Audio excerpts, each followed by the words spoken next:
Bienvenue à Voix de l'innovation, une émission podcast de Équité où nous explorons les idées qui façonnent les passionnés du développement logiciel sur mesure.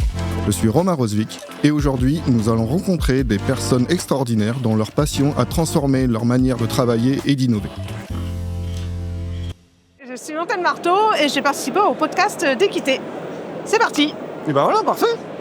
Merci. Merci d'avoir accepté l'invitation. Ah bah avec plaisir, c'est très sympa. C'est ton premier clap? Oui, c'est mon premier clap. Et alors, ça fait quoi?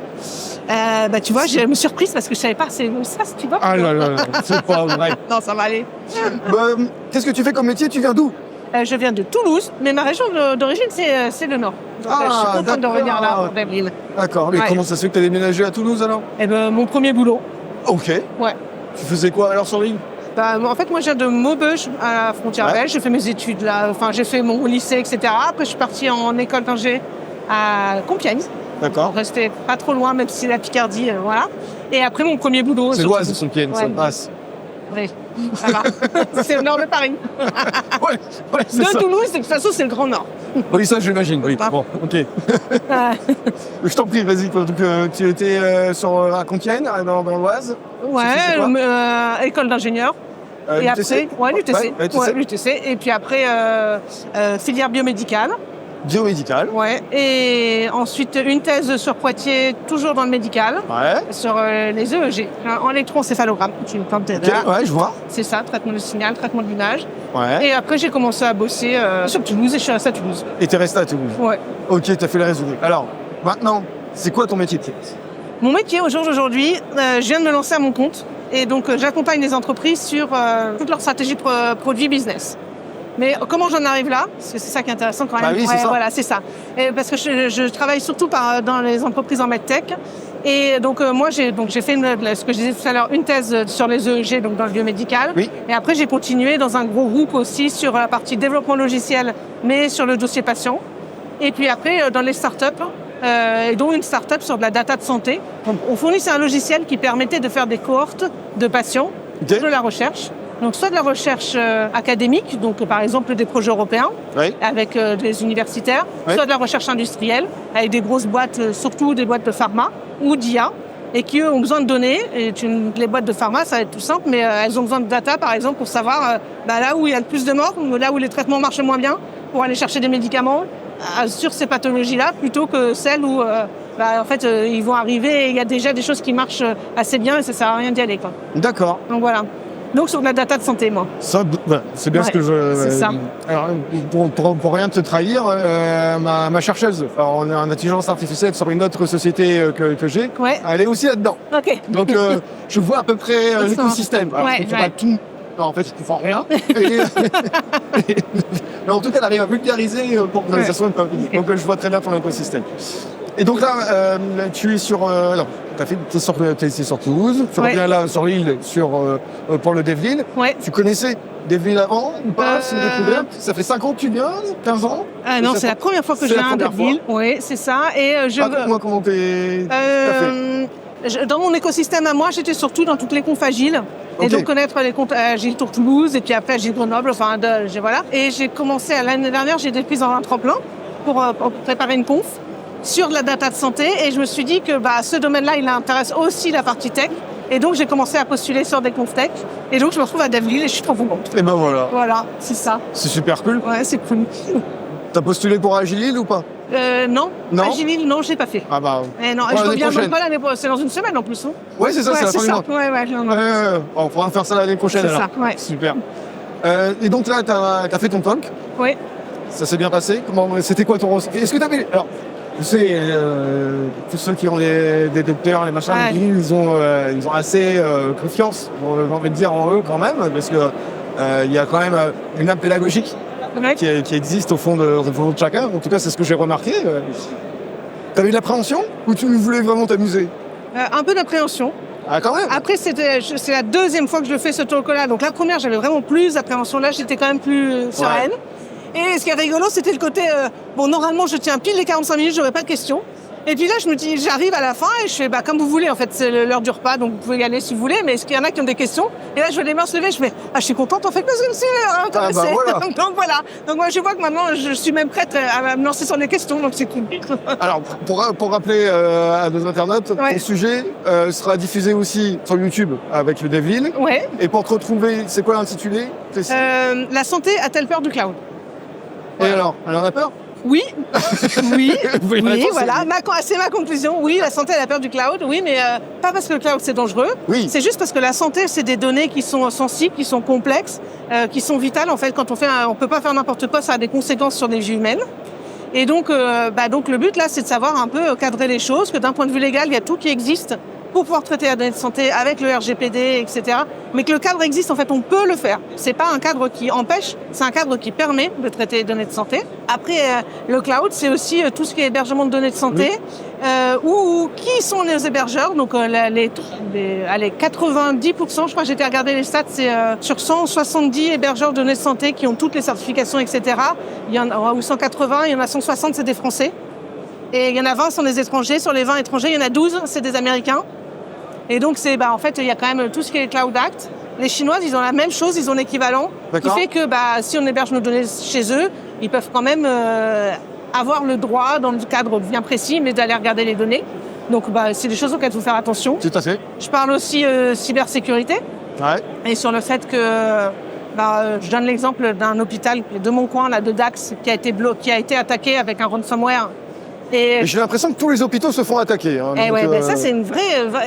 Mais en fait, les stats sont qu'il n'y a pas plus d'attaques, de cyberattaques dans les hôpitaux que dans les entreprises. Ah, d'accord. C'est juste qu'en fait, ils sont beaucoup plus médiatisés. Parce qu'en fait, l'entreprise je sais pas moi, de t-shirt du coin, enfin, on s'en fiche. Tu vois, il y a une attaque, est-ce qu'ils payent, ils ne payent pas.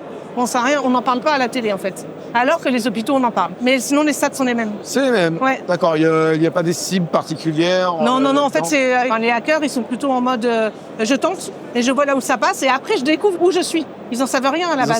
Ils n'en savent rien. Ils vont juste voir là où il y a des failles qui n'ont pas été corrigées, mis à jour, etc. Ok. Et après, pareil, aussi dans ce qui est contre-intuitif en santé, on pourrait se dire, après, derrière, si on récupère de la donnée, ça a beaucoup de valeur. C'est de la donnée qui est chère, comme la donnée bancaire, etc. Et en fait, de ce qu'on peut voir, c'est que ce sont les entreprises de cybersécurité d'antivirus qui disent que cette donnée-là a un coût élevé, alors que quand on va voir sur le dark web, elles se vendent pas très très bien. Au final, pour ceux qui vont aller après essayer de faire du suivi réel, c'est pas une donnée qui se vend bien. Des fois, les mêmes données, elle n'est pas forcément achetée. Ce qui est intéressant, c'est comme partout ailleurs, ça va être le nom, le prénom, l'adresse, toutes les données administratives pour usurper une identité. Ça, oui. Mais le reste, on s'en fout, sauf si c'est des gens connus. Ouais, oui, mais ça, c'est... Mais ça, c'est vrai pour n'importe quoi. Pour n'importe quel domaine. C'est exactement ça, ouais. D'accord. Ok. Ouais. Donc, c'est marrant. Et donc, c'est ce que tu expliques. C'est ce que je fais dans mon talk. À ta conférence. Ouais. Donc, qui durait 45 minutes, c'est ça? 45 minutes, c'est ça. Donc, ça tient sur la longueur. C'est plutôt pas bien. Donc, il y a des choses à dire. Ça va Et après, je parle aussi de toute la partie collecte de données. Ouais. Parce que, nous, quand on est dans la tech, je veux dire, si on dit on veut collecter de la donnée, on sait faire un export de base, aller faire des selects, des machins, des outils pour exporter automatiquement. Et j'essaye d'expliquer la complexité dans le domaine de la santé, qui fait que, par exemple, je sais pas, moi, t'exportes pas les dates telles quelles parce que sinon c'est identifiant. Je veux dire, telle personne est allée tel jour dans tel service, en fait, il y en avait peut-être qu'un qui a fait ça. Voilà. On exporte, on a encore des problèmes d'unité dans la santé. On n'est pas tous d'accord sur c'est pas homogène. Il y a énormément de nomenclatures différentes, donc pour des trucs qui devraient être des true ou false, genre, j'ai un exemple, moi, sur une pathologie, la pneumopathie, et il faut savoir s'il a de l'asthme ou pas, la personne. Et en fait, il y a 3 nomenclatures, 4, 10 qui peuvent répondre à cette question. Okay. Donc laquelle je prends et comment je fais du mapping pour que quand l'hôpital A à Bordeaux et puis l'hôpital Lillois, ils m'ont répondu des choses, comment je fais pour que ce soit compatible, quoi. Et cohérent, j'imagine. Ouais, c'est ça. Et après, toute la donnée non structurée, parce que les médecins, ils font surtout des comptes rendus médicaux en dictée vocale. J'en vois beaucoup. Et voilà. Et en fait, tout ça, on sait faire d'un point de vue technique. On peut faire des choses pour extraire de la donnée, mais ce qui se passe réellement sur le terrain, c'est qu'il y a beaucoup de gens qui vont relire les comptes rendus pour compléter à la main les formulaires et structurer. Ok. Et donc, voilà. Bon, j'invite tout le monde. Ouais, c'est ça. Allez regarder cette vidéo. Ouais. En tout cas, moi, je regarde. Ok, merci. Est-ce que tu pourrais m'expliquer comment l'aspect IT, l'aspect tech, Ouais. est venu chez toi dans le sens intérêt? Tu vas parler du cloud parler de ce genre de choses, de cybersécurité et d'attaque. Voilà, ce sont des choses qui sont un peu communes et que tout le monde arrive à entendre. Ouais. Mais de pratiquer, le vivre et être sur le terrain, c'est pas la même chose. C'est venu comment? Est-ce qu'on t'a influencé? C'est quelqu'un qui t'a dit toi tu serais bien là-dedans, ou c'est toi naturellement qui est venu parce que t'es curieuse? Alors moi je suis arrivée par le biais du médical. Ouais. Mais après j'étais ingénieure biomédicale. Oui, non, donc déjà il y a le côté technique quand même. Oui, bien sûr. Et après en se spécialisant, quand j'ai fait une thèse, il a fallu que je code, donc je me suis retrouvée à faire du développement. Ah. Donc là T'as codé sur quoi? Je faisais du C. Mon Dieu, c'était l'horreur. Moi aussi j'ai fait du C, pour ça c'était pas l'horreur. Oh si, moi j'aimais pas. J'aimais pas le C. Ah. Les pointeurs et tout ça. Oui, non. Je me serais beaucoup plus amusée à l'heure actuelle avec du Python et tout. Ça aurait été tellement mieux. Ok. Non, après, non, à l'époque, moi j'aurais dû tout faire, honnêtement, j'aurais dû tout faire sur MATLAB, tester toute ma théorie à l'époque, et après, une fois que ça marche, MATLAB est toujours une référence, quelque part. Mais ça servait à rien, moi, que j'aille coder directement mes trucs là. Non. Mais bon, donc je suis, voilà, donc après je faisais partie de l'équipe de développement logiciel, et j'ai toujours eu les mains dans le cambouis, jamais complètement dev, mais après aller faire des expressions régulières pour aller faire des tests, monter des VM. Et donc, au fur et à mesure, j'avance avec la techno, suivant les besoins de mes produits. Moi, j'arrive par le produit, et puis après, en fonction du produit, je regarde de quoi j'ai besoin. Ça semble tellement naturel chez toi, c'est dingue. Non, mais c'est bien, c'est super bien. Première fois d'Evelyne, c'est ce que tu disais, oui, c'est ça? C'est ça. Alors, qu'est-ce que tu en penses? C'est un super grand, sympa. C'est grand, il y a du monde, les salles sont magnifiques. Ouais. Et puis, je trouve que c'est super fluide. Tout se passe, ça a l'air tout naturel, tout se passe bien. Et j'aime beaucoup aussi tous les stands de... Ouais. Les sponsors, ils sont sympas à aller visiter et tout. Il y en a beaucoup ici. Non, c'est très très cool. Et la qualité du programme. Oui, bon, évidemment, on y est. Donc, c'est ça. on trouve des styles. Ouais. C'est vrai. Ok, je pense que j'ai généralement une question. Qu'est-ce que tu pourrais donner peut-être comme référence en termes de blog de bouquins pour ceux qui veulent découvrir ton métier, ou en tout cas qui veulent avoir un accès ou mieux voir ce que tu es en train de mettre en place? Est-ce qu'il faut penser sur le club pour les nuls ou c'est une bêtise, la biochimie pour les nuls? C'est quoi ce serait quoi ta référence pour que ce soit beaucoup plus accessible et qu'on comprenne réellement l'impact de ce que tu fais, ce que tu es en train de mettre en place? Ah, c'est compliqué parce qu'en fait c'est compliqué. Non, c'est dans deux domaines. J'ai le côté produit et j'ai le côté medtech. Voilà. Donc le côté produit, là, franchement, on retrouve pas mal de sources, aussi bien. Je sais pas moi, le premier des podcasts, je sais pas, il y a Clé de voûte de Timothée Frank qui est super. Okay. Après, on a des podcasts aussi, Product Talk aux US, etc. Il y a vraiment, il y a plein de choses côté produit. Côté medtech, c'est beaucoup plus, un peu plus formel, quoi. Ça va être des conférences où après, ce sont des médecins qui parlent. Ouais. Mais par contre, ce que j'ai envie de dire, c'est si le côté médical vous intéresse, de toute façon, on n'a pas besoin d'être spécialiste du domaine pour y aller, quoi. Venez en tant que développeur, venez en tant que produit, venez en tant que DevOps, il n'y a pas de souci. Vous allez apprendre le domaine et ça va bien marcher, quoi. Ah oui, d'accord. Ouais. Non, il n'y a pas de problème là-dessus. On n'a pas besoin d'être genre ingénieur biomédical pour aller dans le domaine médical. C'est ça, en fait, parce qu'il y a toujours une appréhension de la découverte d'un métier qu'on ne connaît pas, parce que moi, j'ai plutôt une couche transport, banque et retail. Ouais.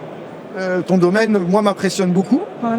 Et je me dis, jamais je pourrais faire quelque chose... Non, mais après, quand on est dev, on fait de l'architecture, du design, de l'architecture et tout ça, logiciel, on a les bonnes pratiques. Mais les bonnes pratiques, il faut on peut les mettre n'importe quel domaine. Oui, d'accord. Et ça marche très bien.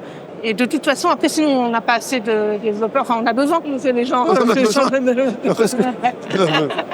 Voilà. Ainsi s'achève notre petite interview. Merci d'avoir encore une fois accepté l'invitation. Merci beaucoup. C'était trop cool. Plaisir. Et on se dit à la prochaine. Salut. Merci d'avoir écouté Voix de l'innovation. Nous espérons que vous avez trouvé cette conversation inspirante. Suivez-nous sur vos plateformes de podcast préférées pour ne pas manquer nos prochaines émissions avec de nouvelles personnes passionnées de développement logiciel.